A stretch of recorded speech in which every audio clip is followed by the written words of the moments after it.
Hey, everybody. Welcome into the back room. I'm Andy Ostroy. We have actress and comedian Liza Treyger with us today. We'll get to Liza in just 1 second. But first, thanks for tuning in. We appreciate you listening, and we'd love to hear your comments. So email us at backroomandy@gmail.com and or post on our social media, and we'll read some feedback next time. And if you like the podcast, please follow or subscribe and rate and review, and you'll be notified every time we post a new episode. So, Liza Treyger is an actress, comedian, and podcaster. She's been named one of Variety's top 10 comics to watch, Rolling Stone's 10 comics to watch, and Comedy Central's comics to watch. And her first ever hour-long comedy special entitled Night Owl just dropped on Netflix. She recently wrapped production on season 2 of Netflix's critically acclaimed comedy series, Survival of the Thickest, and can next be seen in the independent feature Damned If You Do. She's also the co-host of the podcast That's Messed Up, an SVU podcast. Liza, welcome into the back room. Thank you so much. Thrilled to be here. So firstly, I want to congratulate you on Night Owl. That's your new Netflix 1-hour stand-up comedy show. They're always 1 hour, right? They're never like 90 minutes or 30 minutes, right? No, there's a trend now that people are doing half hours. My favorite Oh, comedian, okay. Dave Attell, his was 40 minutes. But this is my first hour, and it's been kind of like a dream to do the hour, like an hour. So I wanted to do the full hour. Uh-huh. And how does a young stand-up actually get on the radar of Netflix to be able to then get a show like this? How did it work for you? So I started in 2009, but I would say in 2012, I was like a comic to watch for the New York Comedy Festival. Mm-hmm. And then that's where I met Jojn, who is an exec at Comedy Central, and now she's at Netflix. And then with her, I did like a short set on Adam Devine's House Party, and then I did a Comedy Central half hour. And then years later, they did a series of half hours for like dirty comedians called The Degenerates. Mm-hmm. And so I did that in 2018. And then they've had festivals, and like I did Just for Laughs, New Faces in 2014, 2015, something like that. And so I feel like I met a lot of people there, and I've just been doing stand-up. So festivals got me to know these execs, and then I've been able to like work with these people for like over a decade now. It feels cool. Mm-hmm. So they, in a sense, came to you at some point and said, hey, we've been on each other's radar and working together for a while. How about doing a special like this? Yeah. Well, no, I wanted it. I sent an hour. So that's what it was. So, then you I have sent an hour. You have to pitch it, really. Like, it's a big pitch. Yeah. So I sent an hour to them, and I actually wasn't hearing back. And they were like, they were behind because of, I don't know, the strikes, not the strikes, the fucking COVID and everything. Everything was fucking like pushed COVID. back, And so I kind of gave up on the idea. I was like, whatever. If they're not going to give me money, like I'm not going to produce my own. And so I'll just keep doing stand-up. Like it doesn't actually matter. And then 2 weeks later, I got the call that they were down. Yeah. Well, it's such a funny show. It is so funny. You are so funny. Thanks. I am a comedy snob, and I need real quality, and you're really funny, and I can see why you're blown up. Were you always funny as a kid? Were you the class clown? Were you the one that was making everyone laugh? I was definitely like, I remember basketball team sleepovers and swim team. I was definitely like fun and funny, but I didn't think about it that much. But I was performing in Arizona, and I looked into the crowd, and there was a girl from my high school, and so we hung out after. And she goes, you always spoke your mind. I'm not surprised you do this. She goes, and so I'm always like talking. Funny or not, I'm talking. Uh-huh. So that's always translated through. And was there comedy or funny people in your family? No, I'm from the former Soviet Union. Like truly no sarcasm, that's no a jokes. Yeah, like anytime my dad tries to like tell a joke, it's just grim. It's all grim. What is Russian humor like? Stupid. I don't know. No Russian joke has ever made me laugh in my life. So, but my parents, because we were immigrants, we love America's Funniest Home Videos. I think that's like our sense of humor. Just so you were slapstick. You were born there? I was, but I came here really young. I grew up here, but we speak it in the house and stuff. And you're fluent in Russian. Yeah, but it's getting worse and worse through the years since I only talk to my parents really, and they understand when I put an English word here. Like it's just sometimes I embarrass myself out in the world. Mm. Like I'll just not know a word, but I can definitely communicate with people that speak it. Can you say Trump is a dick in Russian? No, I actually don't know any bad words because I don't like swear with my parents. Isn't that fucked Okay. up? How That's about what everyone wants to know. Everyone always knows the swears or wants to know the swears, and I'm like, I don't do that. and where did you go to school? I went to a few different universities. So I started at Iowa State and then I left. And then I went to Columbia College in Chicago and then for a semester. And then I graduated from North Park University, which is like goofy. It's a Christian evangelical college. And like, I'm a Jew. That also sounds But like a lot of fun. yeah, I learned a lot. You I just actually surround went in. at your earlier years, you just seem to have surrounded yourself with very humorous people, Russians, Christian evangelicals. Oh my God, they were maniacs. I thought it was just gonna be like Notre Dame or something. Like, yeah, it's like Christian, but not really, like DePaul or Hmm. whatever. But it wasn't. Did And you I just went say in you? open-minded and I left being like, fuck all these people. You guys are the worst. I went in, I'm they're still like, there. we're all different. And I was like, oh, you guys are true nightmares. Yeah. And that's how I felt. Well, it's their world now. Did I hear you say before that you're a Jew? I'm a Jew. I'm a Oh, casual Jew. Yeah. I'm a Jew. Jen's a Jew. Three Jew. Look at us, three Jews. How Yeah. many Jews does it take to have a podcast? Too many. It's a good time to be a Jew, isn't it? And Wow. I just saw the Kanye t-shirt thing. It is like kind of crazy. I mean, that it's all was crazy. nuts. That was nuts. And Yeah, Elon whatever. Musk, the Sieg Heil thing, Musk. And people don't even think it. There's a comic who's been asking, like, I've been doing a lot of shows around the city, and one of my friends, multiple times now, I've seen him be like, "Who thinks he did the Heil?" And like half the crowd won't even clap. And I'm like, this is crazy to be a part of. Like, just people seeing a thing and denying a thing. It's like, it's wild to be a part of. Yeah, well, It's a you know sick and twisted life. It's also it's just like admit who you are. That's the thing. Because then I went on stage after and I was like, well, why don't you guys do it then? They won't do it. They know what it right, is. right. It's like it's really a wild time to be alive. Yeah, well, there's nothing more pathetic than a self-loathing Nazi, in my opinion.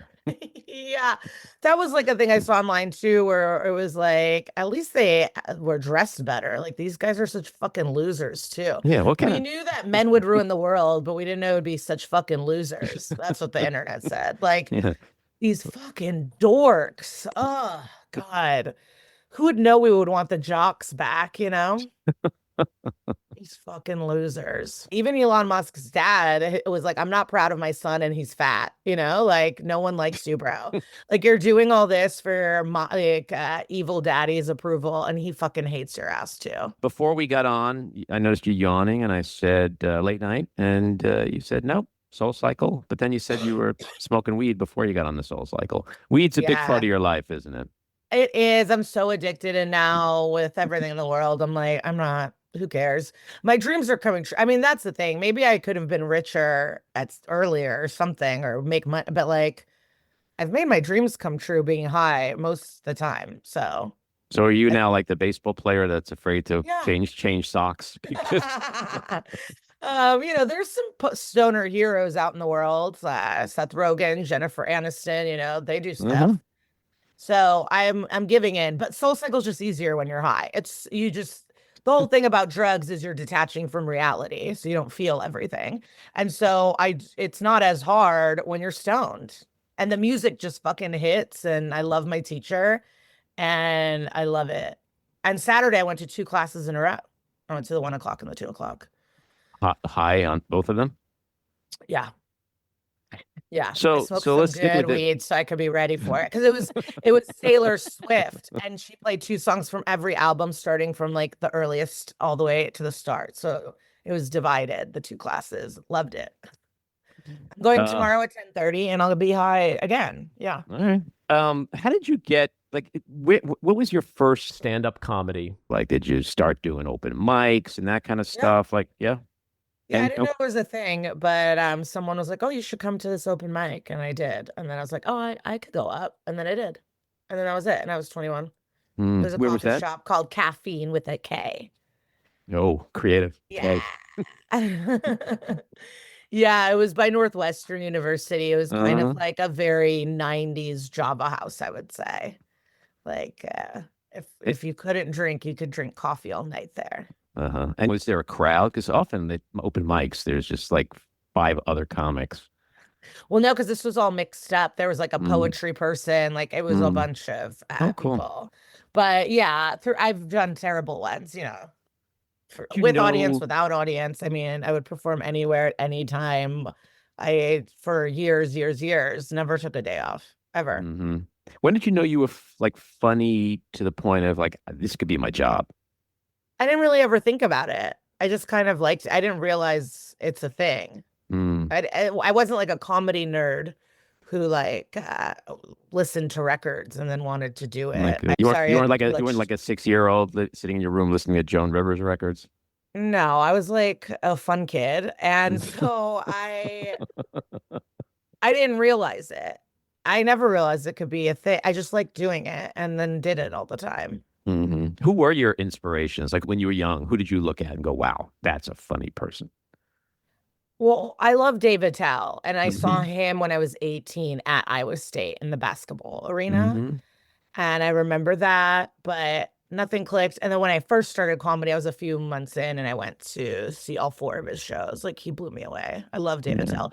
And then I started watching stuff. So I love Bill Burr's Let It Go. Hmm. Like that, I remember blowing my mind. And then Elephant in the Room by Patrice really like blew my mind. I remember watching those with my friend at his Hmm. apartment. But as a teen or a kid, I loved Kings of Comedy. I would get that from Blockbuster all the time, and I would bring it to Hmm. sleepovers and show friends. And then I loved Ellen DeGeneres's HBO specials, like In the Beginning and some other one. But like I loved her two HBO specials back in the early 2000s. And did she, maybe for obvious reasons, serve as a major inspiration for you? No, like I said, I didn't think of like I didn't realize what I was watching. Like I never I didn't put anything together. Like I liked Mm. watching those and they made me laugh. Never in my brain was like, I'm gonna do that or that's a thing you can do. Like it just never occurred to me in any capacity. And when Superbad came out, I was like, oh, I want to write a movie like that. That's what happened. I was like, oh, I want to write a girl movie like that. So then I Mm. signed up for a writing and improv class. And then someone from my high school was like, oh, you should just go to this open mic. And that's how I found Caffeine. And then once I got on stage and did stand up and I liked writing the jokes, I like stopped going to writing class and improv class, like. And then Mm. I'd rather be in a bar with a bunch of like weird comedians than doing theater Hmm. games on a on a weekend. So it wasn't like the people that inspired me, I guess I met while I was a young comedian. So the people that really my worldview of comedy or like my work ethic or how I viewed it, it would be Dave Attell. And Mm. then Nikki Glazer was like, Hmm. I got to open for her. I mean, first I met her at a Mexican restaurant in the middle of Missouri, in Springfield, Missouri. And she was like the headliner of this show my friends put together. And I was like obsessed. We were all obsessed with her because I think she already had her Comedy Central half hour. And so then I got to open with my friend Kenny for New Year's. And I remember watching her not write a set list and the way she handled being like sexually harassed by the club manager. Like I just I was really into her. And then Hannibal Buress is like a Chicago hero, right? And so the lessons about him are like, you're never too good for any room. It doesn't matter. Like I remember being a few months in, seeing him at Zany's, paying to see him headline, and then going to an open mic and he was there. And so early on, I learned like it doesn't matter if you're at Zany's getting paid to do hours, like you go to open mics, like you're always working. So I remember learning a work ethic from him, like go to New York, go visit, do any spot, anything you can, as much as you Hmm. can. And then my first like official weekend opening for someone was Tom Segura in Peoria, Illinois. Hmm. And he was like so nice. And there was like maybe 20 to 40 people a night at these shows. And he was just like, he taught me like, oh, you should take your opener out to eat. You should let your opener do whatever they want. Like you should like kind of how to behave as a human. I learned from that weekend on how to like make your opener feel good and creative. And David Tell does the same. Like when you open for a Tell, he says by the end of the weekend, you should have one new joke. You're like done and stuff like that. So those four, I would say, in my early career helped define how I was going to like treat people, my work ethic, how I was going to like be on stage. I would say those four. And David Tell is usually considered like a comics comic. He's the comics comic. What makes a comics comic? I mean, actually, just last week, Shang Wang is a comic doing like amazing right now. He was in town, Alex English, this girl, Mary, like, well, she didn't get stoned with us. We just got fucking high. And Dave goes up last, so he's always last. And the late shows. And we sat in the corner and we just laughed our fucking asses off. It was like so funny. I don't even know what makes a comics comic is like, they're cool. They don't give a fuck. They're like better. And I guess it would be like, is the implication underappreciated in a mainstream way? Is that part of it where, and people don't bump him. So like a Chappelle, a Rock, like usually those people won't bump him. They have like, everyone has respect for him. He's been around a long time. I don't know what makes it, being funnier than everyone, not caring, being quick. I don't know what it is. He's a funny guy. I've met him, and my late wife knew him, and we hung out with him for one night, like on a little special hot dog place on 23rd Street, like back in the early 2000s, across from the movie theater. I did stand up for about 10 years, way back, and I used to perform a lot of stand up in New York, and Ari Hoffman and his wife, they asked me to come in an audition because they heard I did a great set the night before. And then I went in for like 5 people and made him laugh, takes me out to the bar, and I was like, this is it. This is my big break, you know? And he goes, you have no persona, but you're very funny. And I said, excuse me, what was that first part? He goes, you're funny, but you don't have a persona. And I learned in that moment that there's a million funny people in the world, but the ones who really make it have but who was this man? Who said that to you? He was the owner of the club. Him and his wife owned the club. I don't think they still do, but I think the club. They definitely don't. Yeah, the club still exists, but they manage. No. People, it's New York Comedy Club now. They bought the space. They managed comics. They created. I just think that's bullshit. Because how young were you? How young into comedy were you? Couple of years in. I was in my early 30s. But I wanted to ask you, like, what do you? Yeah, but like you develop. Persona? I mean, I remember doing 5-minute guest set at some club called Riddles, and the guy came up to me and goes, yeah, I didn't even really watch, but they said you were dirty. You're probably not going to have a career in this. And it's like, who the fuck are you? You know what I mean? It's like, who the fuck are you? And for someone to say you don't have a persona, it's like, the lesson is there's timing, like if you understand timing, your like who you are on stage, comfortability, that comes with experience. You can't fake experience. Like if you don't get timing and how to like rhythm, like that's harder. But if you understand, only experience makes you more comfortable, more yourself on stage. That's like a bad person. It's like the same person who told Meryl Streep she's ugly, right? It's like, fuck you. Or like people, you know, the person who told Jennifer Grey to get a nose job and she did it. And then her career, like motherfuckers telling people to not focus on their dreams, like it's like infuriating to me. Yeah, well, he said Roseanne Barr, she's the angry housewife. Tim Allen, he's the handyman. Who are you? And I said, I don't know. Can't I just be the funny guy who killed in your club last night? And he said, I've got a million of those. Well, yeah, because even that, when he's talking about it, it's like, okay, that's some. Roseanne, that show is like one of the top sitcoms ever made. Like to narrow her down to just like this angry housewife is insane. But not only that, like that's a sitcom. I feel like so often people talk about stand up in like terms of like then taking it on a show or a sitcom, and that's so 90s. But it's like you can also just like doing stand up. Have to be a caricature. You're supposed to be yourself. Like fuck that motherfucker. Yeah. Well, I've spent the last. They don't own years. The club anymore. Well, there's that.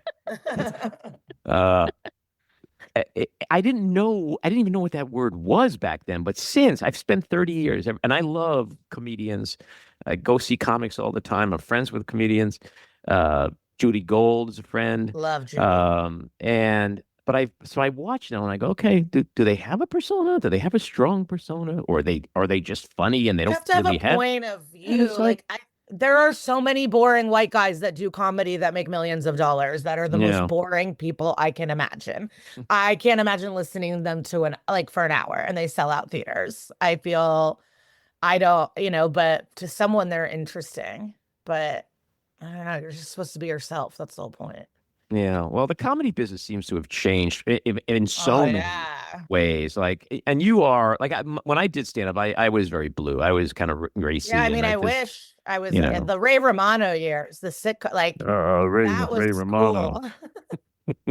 That was fun. I love that era. Like, I loved watching Roseanne. Like, I loved Seinfeld. Like, I like all these shows. Is it harder to be a comic today, given all the woke stuff and like what's PC and what's not, and what can you say? Even if to me, you can say anything if you're funny, and no one's been canceled except Kathy Griffin.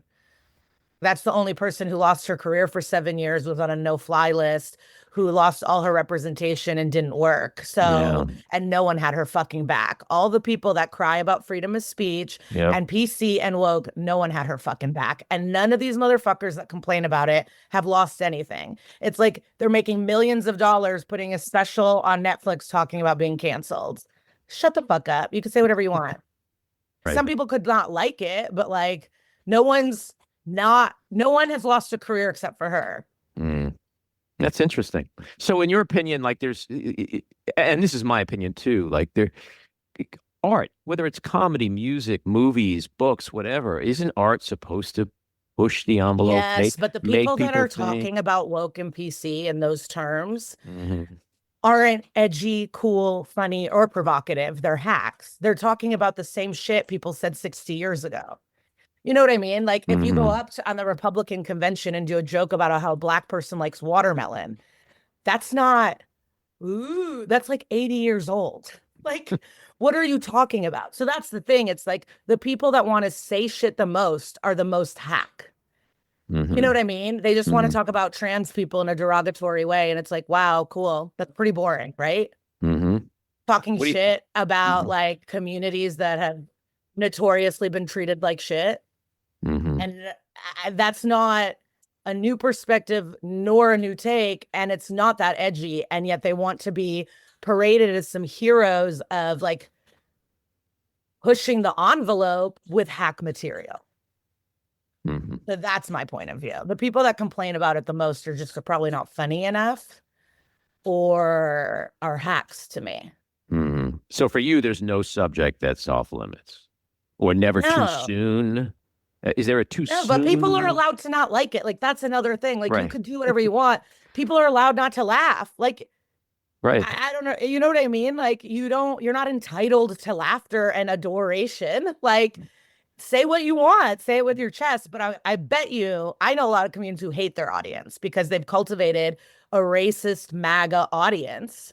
And that's who they perform for. As long as you're shitty to the people that they also hate, you're gonna do well. Yeah. And they like it and they'll support it. But like you can say whatever you want. I think I say stuff in my special that's like, it's not like I don't say provocative shit. No, you're very provocative. And that's what comedy should be. I mean, agreed.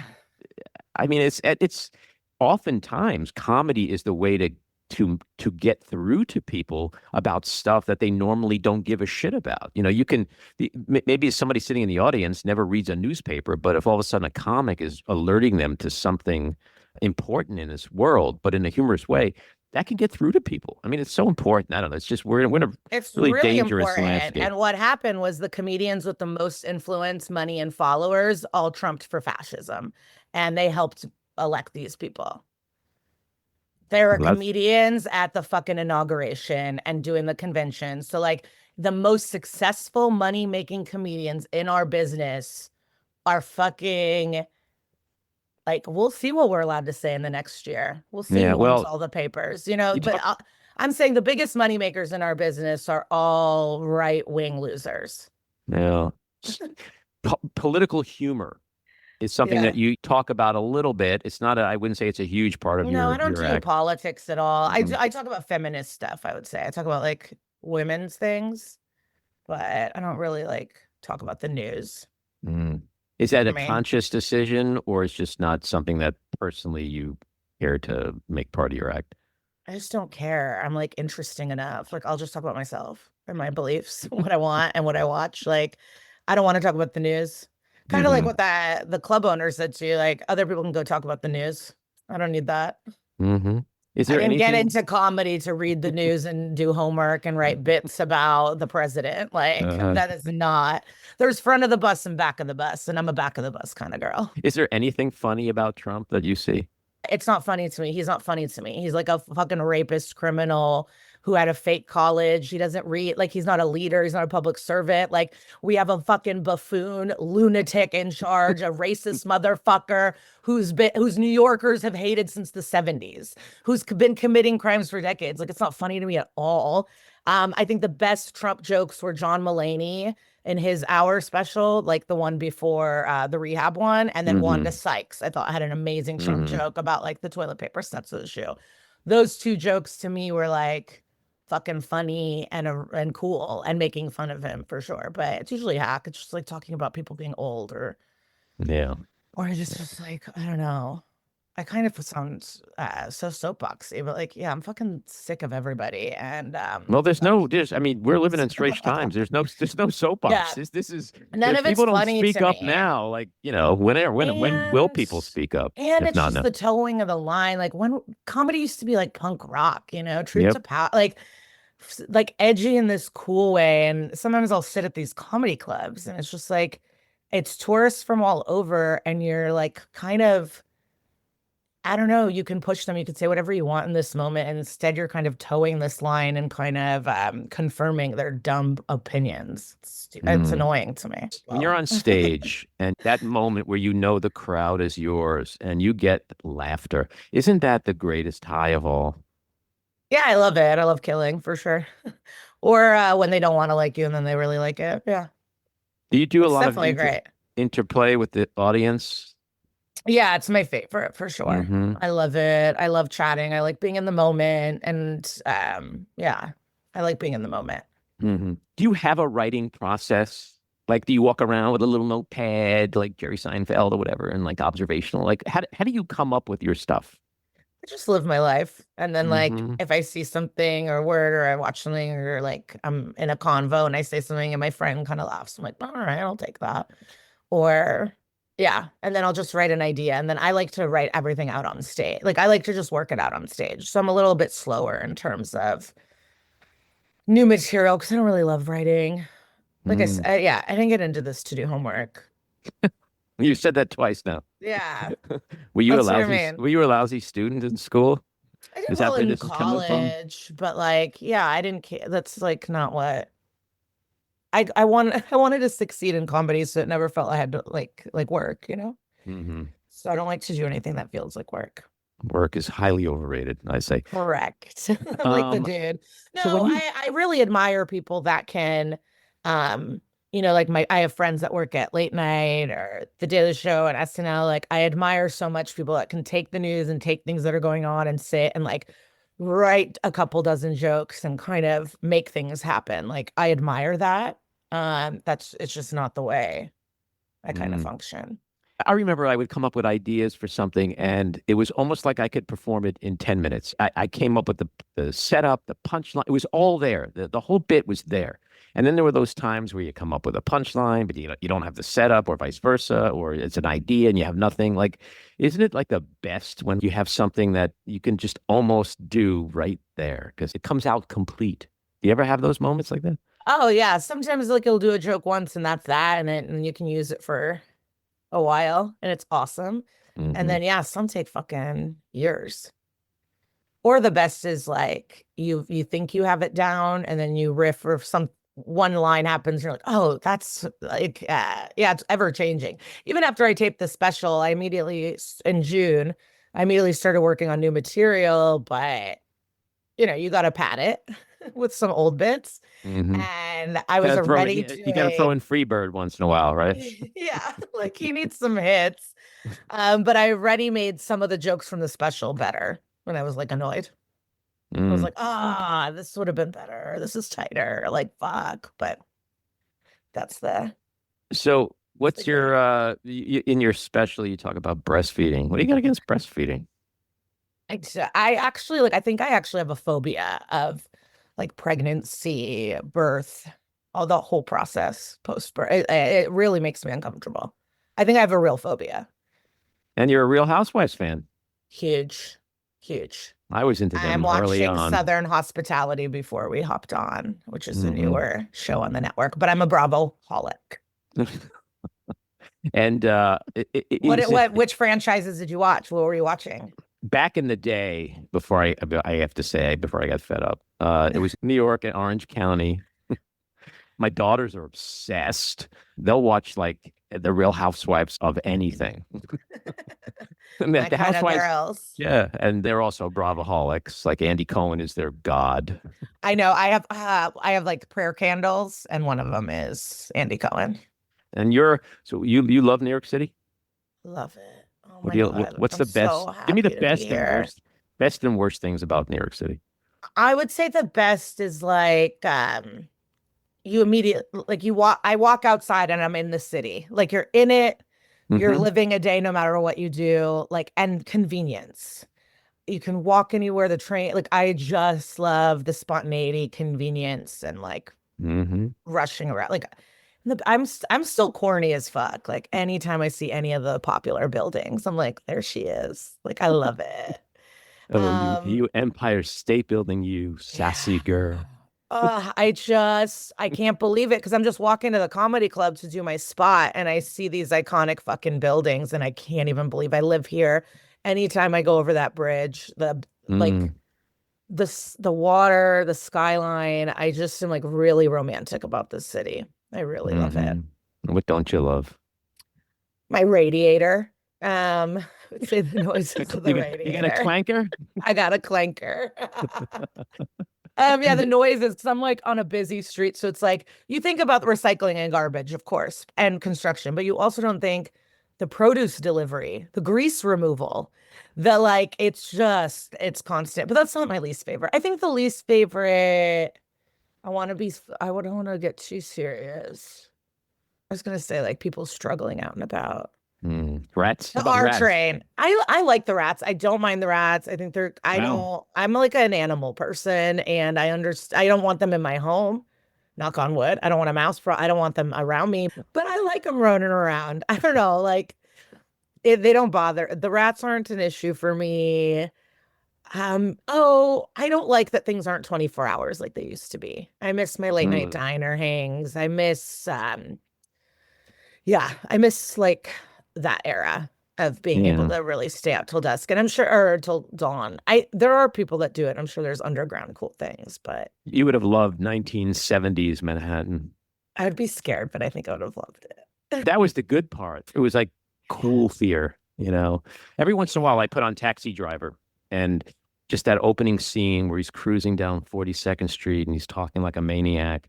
Like I remember what those feelings were like being in the city then, because on the one hand, it was really edgy and fun and cool and punky, and on the other hand, you could die at any minute. Like it was that Yeah. combo that kept it exciting. And today it just feels like Disney World, you know. Like Yeah, it's what is it? The suburbanization of the city.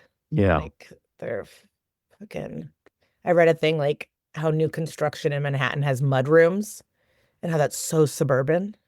And you see it in Williams where it's like the mall vibes, but I don't know. Fran Lebowitz said this because people always ask her, like, oh, New York was better in the set or whatever. And she goes, well, I was younger. Anything's better when you're young. No, that's not true. That is not No? true. No, I think everything's better when you're older. You do. Yeah, because you are better. Your And mind you have is more better. money. But here it's like it's either it's good to be rich or like dumb and poor and young. Like, I don't know. I shared a room in a 1-bed railroad with one sink. Like, and Well, I don't know. It's but like now we're seeing everything. our country's being led by people who are dumb and rich. Yeah. It's a weird dumb, it's a rich, weird combo. So you got a Ugh. podcast. How do you like doing a podcast? Wait, do you love New York? Are you here forever? Have you been here forever? I've been here forever. I grew up in Queens, but I've been in Manhattan since '85.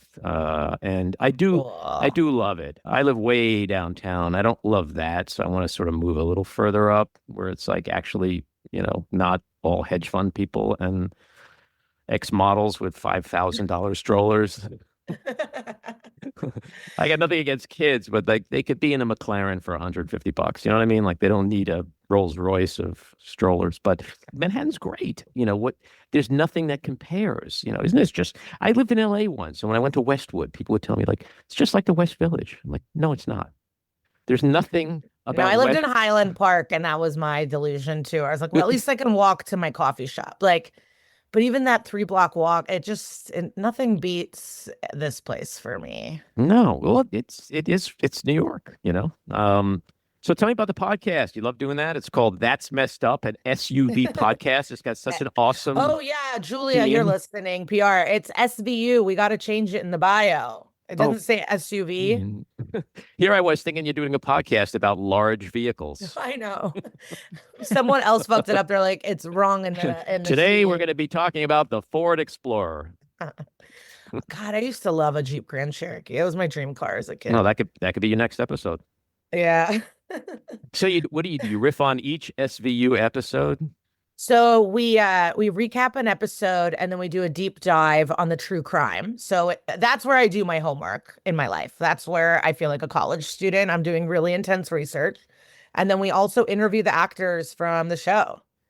And we've had a showrunner and a couple of writers. And then after the strike now, it's like, we'll have a guest or we don't have a guest. We used to be very like, we will not do an episode without a guest. But we've become less strict on that. But we've talked to so many cool people. We've researched a lot of horrific crimes and recapped a lot of good episodes. Are you a true crime buff? Yeah, I mean, I'm interested in it. I have been since I was a kid. Like before I understood that I don't want to I don't want to do homework. I wanted to be a forensic psychologist and like work in prisons. I was really into watching Oz in junior high and learning about killers and stuff, but there's so much I don't know. So I wouldn't say a buff. I would say always learning, always open to knowing You watch more. all the true crime documentaries and docuseries, like you into all that stuff? Not all, but a lot. A lot for sure. I watch a lot of them, and I watch a lot of but since I have to do it so much for the podcast, we never take a time off. We're 52 episodes a year. I have to research. Me and my co-host Kara, we go half and half, but it's dark. But like over Christmas, we took 3 weeks off and I started watching SVU like I used to. And it is just so good. I love it. Like, but it felt fun watching it like how I used to watch it, just a marathon in the background, having fun without like notes or wait, should we book this person or should we do that? And I am just very passionate. Yeah. And you tour. You love touring? Is that like the best thing in the world? I do. I've actually never taken time off. This was the first year of my life I took time off. I'm always I'm always on the road. But post special, I took 2 months off, and then I took like December, January off. So I'm going to Portland this weekend. It'll be my first time back. So I'm a little kind of nervous, to get back to that lifestyle. But yeah, I've loved it for a really long time. And what's up next for you? I know you just recently wrapped Survival of the Thickest. That's a Netflix show that you're on. Yeah, I'm a kooky roommate who I was born to play. That's another thing with that guy who gave you bad advice. It's like for every like lead, you need the Patton Oswalt in King of Queens. Like you need the Brett Garrett characters too, and that's my calling. But that's like my dream, like to book a part where I'm the kooky best friend, the silly neighbor of a thing, and then kind of be rich forever and get to do stand-up and whatever I want for the rest of my life. You don't think like 2 years from now you'd be like, why can't I get any lead roles? No, I mean, that would be cool, but it's just, again, we go back to my vibe. And when you're the kooky friend, you show up a few days on set, people are obsessed with you because you're not there 15 hours a day. So they love you. You haven't had any freakouts. You're chatting. You make people laugh and then you leave on a high and everyone misses you. And then you come back and they're like, oh, she's back. Your character's so funny. And so I kind of like I love that. But I would love the media are the real two. Yeah. When you're saying what's next, like just doing stand-up, the podcast, living my life. Hopefully more people come to see me now that the special's out, but I'm always auditioning. I think you should write a book about how to be a popular actor. Oh, I can't do that. Sure you can. It's a little book. Talk about coming on set, blow in for 3 days, then blow out. There's no time for them to not like you. They welcome you back. Like it's like maybe like 100-page book, like a little funny book, a little small size book, Well, no, one person told me once, they go, when the more actors you know, you'll realize why it's fun to work with you. Because actors are weirdos. And yeah. All right. So, but even I have a friend who works at South by, and he's booked the movie stuff, the music stuff, a comedy. He's booked all of it. And he goes, the comedians are always the easiest. I feel like we're the easiest to deal with. Comedians are the best. The best people. What's better than humor? What's better than just being around people who are funny? We're just desperate and more low maintenance, I feel, than the other industries. Do you think a lot of people say, actually, a lot of comedians have said, like, to be a good comedian, you kind of have to be broken. You have to have, you have to be depressed or have trouble in your life because that's what you tap or whatever. Like, I don't know if I believe that, but what's your thought on that? No, I think it's like a TikTok therapist, so I'm sorry, but I saw this guy on TikTok talking about how, like, as artists, people are like really scared to, like, if I get on medication, what am I going to lose creatively? And he said, what you should think about is, what are you losing without this help? Like, what more could you kind of accomplish? Right. And I think being stuck in the depression, I think we lose people too soon. People die. Like, I think being mentally healthy is positive, and working towards that, I think, is positive for creativity. I think what gives the edge is, like, everyone has struggles. So I think it's like being able to reflect on it. And I think the healthier you are, the more you can have perspective and comment on stuff.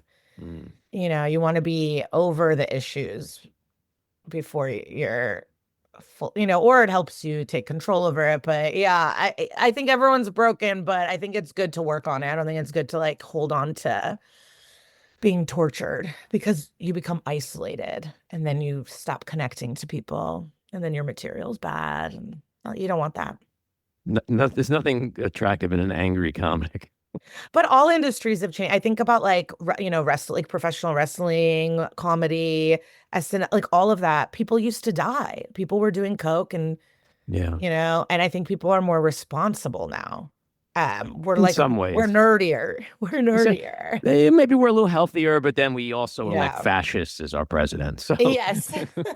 So there's that. We're still struggling with it. We haven't found the sweet spot yet. Yeah, and people are vaping, but I think we just have vaping and raping. Oh my God, that's so good. They're vaping and raping. That's the name of the episode. There you go. That's a podcast. That's a new podcast. Oh my God, I'm like obsessed with that. Vaping and raping. I love it. No, because I wish I got to meet like Greg Giraldo. You think about these people that have gone too soon. Sure. There's a lot of comics who, I mean, even the great ones from the past, Richard Pryor, people who died young, relatively speaking. Look, I was married to a very funny person. She was a filmmaker, and she got killed when she was 40, It's so tragic. I'm so sorry. Yeah. Freddie Prinze, another one. I mean, when I was growing up, he was amazing, and I I was so heartbroken when he died. I think he was 27.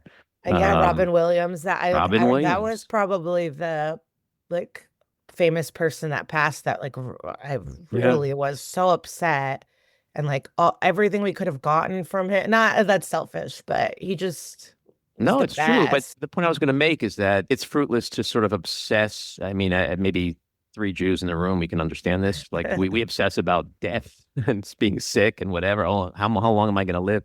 But it's more about what you do when you're here, and the people we just named, like, even though a lot of them, they were here for just a short amount of time, they put stuff out into the world, which will live forever. And so that's really what all of us should focus on at the end of the day, yeah, being proud of what you do, being yourself, like, yeah, being creative. I mean, without thinking about the like external stuff. Yeah. I'm like a corny person. I'm really cheesy about being able But you're to who do you said this. it before. Yeah. You are who you are. Mhm. And that comes through 1,000,000%. There is no, sometimes when I watch comics, I feel like they're just either trying to be like those other comics or they're trying to be the person who is like in and funny now. But you are who you are. Like I could close my eyes and see you in middle school. And I know exactly what you were like. I could see you out with your friends. And that authenticity is, I think, what ultimately makes people become very popular because they're not pretending, you know. I don't think you can phone it in when you're an artist. Yeah, it's easy. Yeah, it's easier when you get to be yourself. Yeah. Unless you're a Well, pop star, then I love when they switch it up. I'm going to ask I'm my ready last for this question. Gaga, Well, this here's new my last Gaga question. era. We usually ask people this because it's a good window into the soul question, and music is a good window into the soul. So give me your top five, either your top five of all time or top five that you're currently listening to. Who are the musicians and the artists you love? Oh my God. Okay. This is so exciting. Yeah. Gaga, Taylor Mm, Swift, Miley Cyrus, mm, Britney Spears, and Rihanna. mm. A great list. No I'll men. do that. No men. Now, Fuck men. I could do a boy one, but I just don't. Marvin Gaye, Otis Redding, Oh, okay. the Backstreet Boys. Mm-hmm. What other man do I like? Kendrick. I really liked the Super Bowl halftime Yeah, show. that I was awesome. loved Kendrick. That was like, and today at Soul Cycle, she played from the Super Bowl. Like Samuel L. Jackson was part of our ride today. I have been like obsessed with all these videos that are breaking down Kendrick Lamar's performance in that like fuck you Trump way because there is so much messaging in there that is amazing to have been done in front of Trump, and he was clueless. Clueless. Well, because I was with some friends and one of them was like, "Oh, Usher was more fun last year," and I go, "Honey, that was a party. This is fighting fascism." Yes. She's like, "Oh, you're right." I go, "The president is fucking right." I mean, you picked the right time, but the wrong guy. I mean, chills. But I'm so, do you love the Beatles? You mentioned them a few times. They're your Love number the one. Beatles. Number one. He was there. He was at the Super Bowl, Yeah. Paul. I saw Yeah. him. But what I loved about Kendrick were so different. You got like deep on the internet. I love all the jokes about the pants. It's all about the flared pants. And like, I love the memes that are like, you let a man that's like a tiny man in flared jeans fucking rip you apart at the Super Bowl. Bell bottoms. He brought bell bottoms back. That is so cool. Yes. And just, I also like, people don't admire like haters and talking shit and grudges. And that's like, it's cool for the haters. It's creatively so cool. I love Samuel L. Jackson. And then when Serena Williams came out, I mean, I fully audibly gasped. I couldn't even believe it. Yeah. No, the whole thing was But awesome. I've never heard any of the music. I'm not really a rap person. And I just like, yeah, but I don't know if I would listen to, I just like a girl singing, I guess. And a black man dissing Trump. Yeah. That's the Well, icing on the cake. Taylor and Kendrick are friends, and Yeah. they've made an album together. He's And I don't know apparently the song. a really nice guy, really cool guy, course he is. and he's But that smart. is cool. Like I would love the famous fucking comedians to do something like that, but instead they're falling in line like fucking losers. But like, yeah, Kendrick, you want to be an alphaba in the world of Glindas, like it was really. What a badass. And I hope, Yeah. And to be like, oh, he likes to sue, tease it throughout. Like, so good. And just Trump being clueless. I'm sure people had to explain it to him, or maybe they were afraid to explain it to him afterwards. He's like, yeah, I love that guy. That guy was great. He was great. Did they show him? Like, I didn't, they showed him just once, right? Yeah, a couple of times, but he was like apparently like really booed. So. Oh, he was? Yeah, and then the people around him just started clapping, like through the booing, like he was 5, and they had to show that there was actually some clapping going on too. I'm glad they were booed. I only saw the Taylor Swift getting booed. Yeah, well, that's crazy. Well, look, is the only thing I know. I always talk too much. I know you've been trying to end this for like 10 minutes, but we got. Now I keep going. I got nothing but time. But Taylor was an Eagles fan and from Pennsylvania, so she does deserve to be booed. For if it's just misogyny and hating Taylor, that's Careful lame. now. Careful now. I'm a huge Swiftie. Look at my bead kit. I wish you could see all my beads and my my bead bracelet. I'm wearing beads right now. Like I buy the merch. I love Taylor Swift. What's your favorite Taylor song? Willow. Off the Evermore album. That's like I like my that one 2-year-old granddaughter's favorite song is Cruel Summer. Oh yeah. I mean, she has great taste. I have the best video of her singing Cruel Summer. It is the cutest thing I've ever seen. That's so cute. No, I just feel if you're from Pennsylvania, she has Eagles. Like she talks about the Eagles in some of her songs. So if you used to be an Eagles fan and you flip flopped, you're gonna get booed at the game, you know. But I don't think that's what it was. You think Philly is crazy? I mean, Philly is crazy. They are crazy. Well, they make New York fans seem tame. Their fans are nuts. I love the footage. That's what I was looking all night yesterday too. People are riding horses, taking down the lampposts. Like I fucking love the way they party and love their team. But it's a crazy concept when your team wins. I never understood why people riot in the streets. Like you won. Yeah, I can see if you lost. There's a famous story. There was like this Pope robot. They created this Pope robot, and he was gonna like travel the world, and it went all throughout Canada, and then it got to Philadelphia, and they beat the shit out of it with a baseball bat. Yeah, Philly is a rough town. Yeah, Eleanor Kerrigan, one of my favorite comics from Philly. I mean, a lot of fun comics from Philly that I'm happy for. But I was cheering for both the team. I didn't care as much, but now I'm like, I've been loving the internet. I love the internet. Are you a social media addict? Yeah, oh yeah. I've been watching Saquon Barkley with his like kids, the voicemail from his daughter, him chugging a beer. Yeah, everything. Do you have like Jalen Hurts at Disney? I'm like on it. All right. Well, what else you'd like to talk a lot? What else you want to say? What do you, open mic? We're going to end with an open mic night. No, this has been nice. I love talking about comedy and pop culture, so this is really great. But yeah, just watch my special Night Owl. Get my numbers up, guys. It's a lot of jokes. I tried to be as in the moment, be as New York, like late night cellar spot, authentic as possible, and I think it's a good time. I mean, I've actually been shocked at the positivity because I'm always scared of the internet, and it's been like, well, you're very likable. Kind. You're likable, and you're talking about a lot of people. Not to a lot of people. I think I'm likable to some. To be. I always think about Lady Gaga though. Like if millions like you, millions are gonna hate you.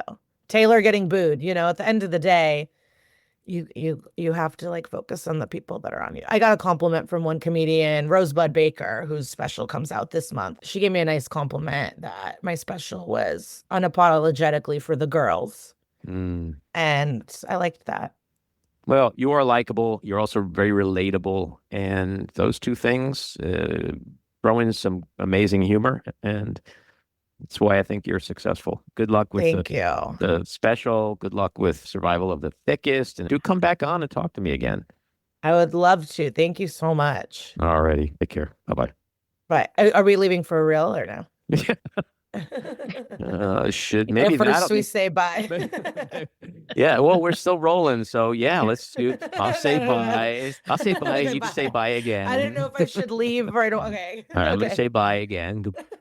Goodbye. Bye. Thank you. Take care. This episode of The Back Room was edited and produced by me, Andy Ostroy. It was co-edited and co-produced by Matty Rosenberg, and co-produced by Jen Hammoud. Our theme song was composed by Andrew Hollander, and our logo was designed by Cricket Langell. And special thanks to Patricia Wind. Please take a moment to rate and review the podcast, and also follow or subscribe. Until next time, keep your eyes on Washington, Hollywood, and your own backyards, and have a great week.